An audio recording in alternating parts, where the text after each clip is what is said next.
नमस्कार दोस्तों, मैं V Chaturvedi Pathfinder education YouTube channel पर आप सभी मित्रों का स्वागत करता हूं। मित्रों, आपसे निवेदन है, यदि हमारे चैनल पर आप प्रथम बार हैं तो हमारे चैनल को लाइक करें, शेयर करें, सब्सक्राइब करें तथा बेल आइकन भी दबा लें, जिससे शिक्षा जगत संबंधी जो भी महत्वपूर्ण अपडेट हो हमारे चैनल के माध्यम से यथाशीघ्र आपको प्राप्त हो सके। जैसा कि आज के समाचार पत्रों में प्रमुख सूचनाएँ कुछ इस प्रकार से हैं। आज नहीं आएगा यूपी-टीईटी का विज्ञापन, टलेगी परीक्षा। आप सभी जानते हैं कि यूपी-टीईटी का विज्ञापन 11 मई को आने की बात कही गई थी, डेट जो निर्धारित की गई थी। इसी कारणवश आज के समाचार पत्रों में प्रमुखता से यह खबर छपी हुई है। आज जो है टीईटी का विज्ञापन नहीं आएगा।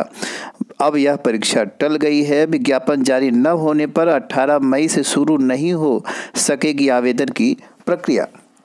कुल मिलाकर के अब जो है कोरोना के भेंट यूपी-टीईटी भी चढ़ गया है और अब यह परीक्षा टलने के पूरे आसार हैं। अब यह परीक्षा समय पर नहीं हो पाएगी। जैसा कि आप जानते हैं कि 11 मई को प्रस्तावित है विज्ञापन जारी करने की डेट और 18 मई से आवेदन प्रक्रिया शुरू होनी थी। कोविड के कारण वर्ष 2020 में भी यूपी-टीईटी का आयोजन नहीं कराया जा सका था। ऐसे में अभ्यर्थियों को कोविड के कारण यूपी-टीईटी के लिए लंबा इंतजार करना होगा। तो कुल मिलाकर के अब जो है काफ़ी लेट हो जाएगा, क्योंकि आवेदन अभी शुरू नहीं किया जा रहा है। अगली महत्वपूर्ण अपडेट निकल के आई है उत्तर प्रदेश लोक सेवा आयोग से। यूपीएससी के नए अध्यक्ष के अगले सप्ताह आने की उम्मीद।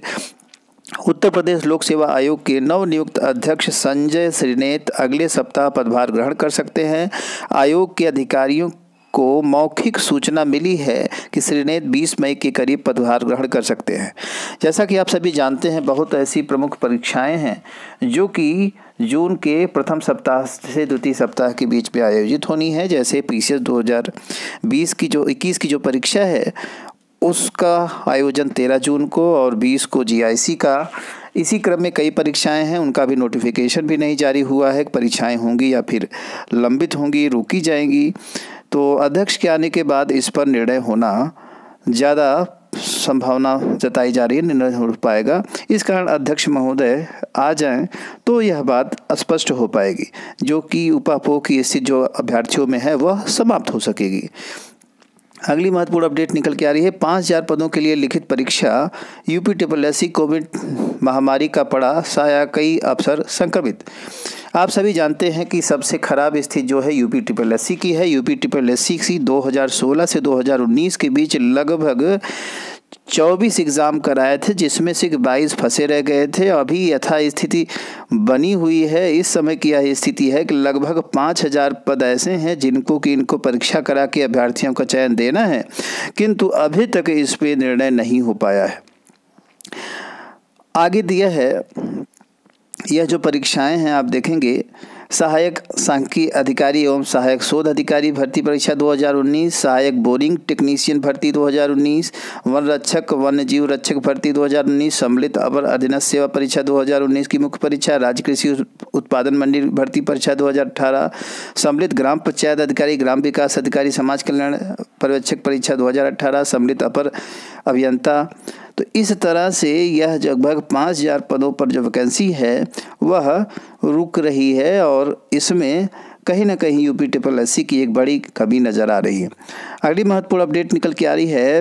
2 पीसीएस परीक्षाओं की मार्कशीट जारी करने की मांग को लेकर के छात्र अड़े हुए हैं। पिछली परीक्षाओं में संशोधित उत्तर कुंजी जारी न होने पर आयोग पर उठाया सवाल।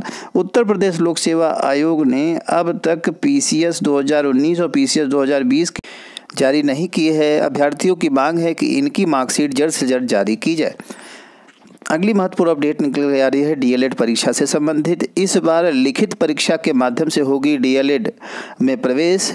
आप सभी जानते हैं कि डीएलएड की जो प्रवेश व्यवस्था थी उसमें हमेशा इंट्रेंस के ना होकर के मेरिट के आधार पर अभ्यर्थियों का चयन किया जाता था, जिससे काफ़ी कमज़ोर छात्र डीएलएड करने पहुंच जाते थे और अंत में कई परीक्षाएं उनको देनी पड़ती थी, बैक पेपर और तमाम तरह की असुविधाओं के बाद किसी तरह से वो डीएलएड पास होते थे।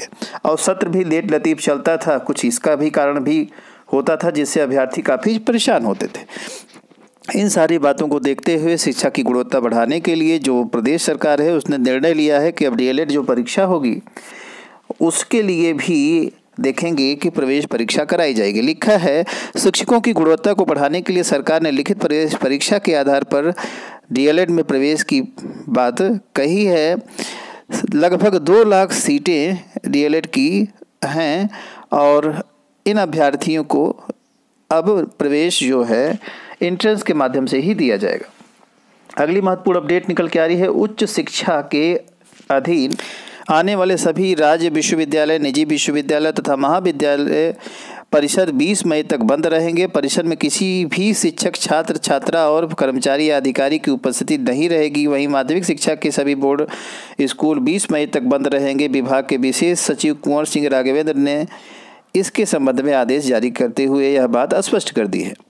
अगली महत्वपूर्ण अपडेट निकल के आ रही है, सीबीएसई बोर्ड परीक्षा से संबंधित। सीबीएसई रिजल्ट के लिए छात्रों को देनी होगी परीक्षा। केंद्रीय माध्यमिक शिक्षा बोर्ड सीबीएसई से संबद्ध स्कूलों में 10वीं कक्षा का परिणाम जारी करने की प्रक्रिया तेज कर दी गई है। स्कूलों में परीक्षा समिति गठित कर 10वीं का जो परिणाम है वह जारी किया जाएगा।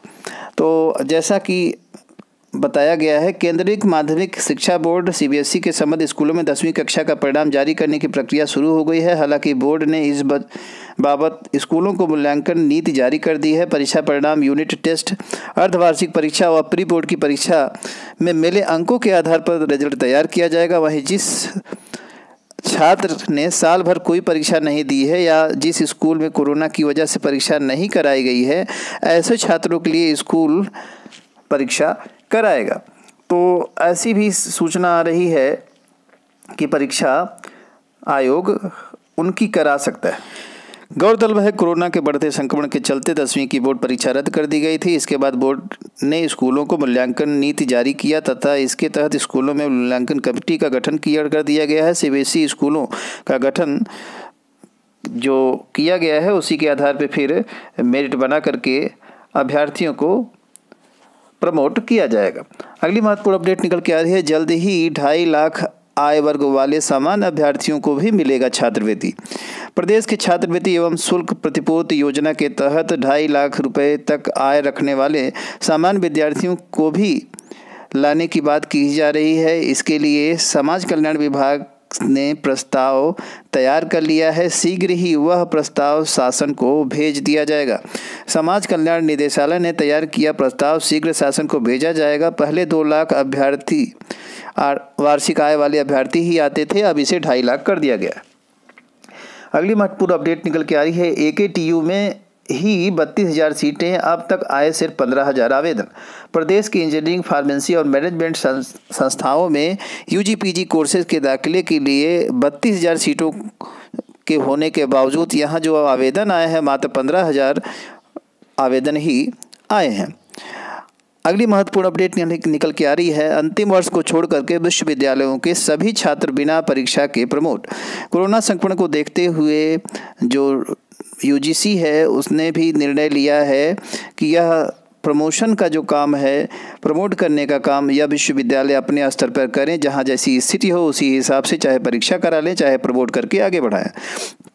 इसी पे कुछ सेंट्रल यूनिवर्सिटीज़ जैसे कि इलाहाबाद विश्वविद्यालय और भी तमाम विश्वविद्यालय ऐसे हैं जिन्होंने की प्रमोशन की बात कही है कि बच्चों को प्रमोट किया जाएगा अंतिम वर्ष के छात्रों को छोड़ करके शेष। कुछ ने अभी निर्णय नहीं लिया है, जिससे स्टेट यूनिवर्सिटी, पूर्वांचल यूनिवर्सिटी ये सब कैसी परीक्षा कराएंगे अभी इनकी स्थिति स्पष्ट नहीं है। हालांकि पूरी जिम्मेदारी जो यूजीसी है उसने विश्वविद्यालयों के ऊपर ही छोड़ रखी है कि अपनी व्यवस्था और परीक्षा की स्थिति को समझते हुए वह निर्णय स्वयं लें कि उनको प्रमोट करना है या फिर बच्चों को परीक्षा के लिए बुलाना है। इन्हीं सारी महत्वपूर्ण अपडेट्स के साथ सूचना सुनने के लिए आप सभी मित्रों का बहुत बहुत धन्यवाद। हमारे चैनल को लाइक, शेयर और सब्सक्राइब करें। Thank you very much.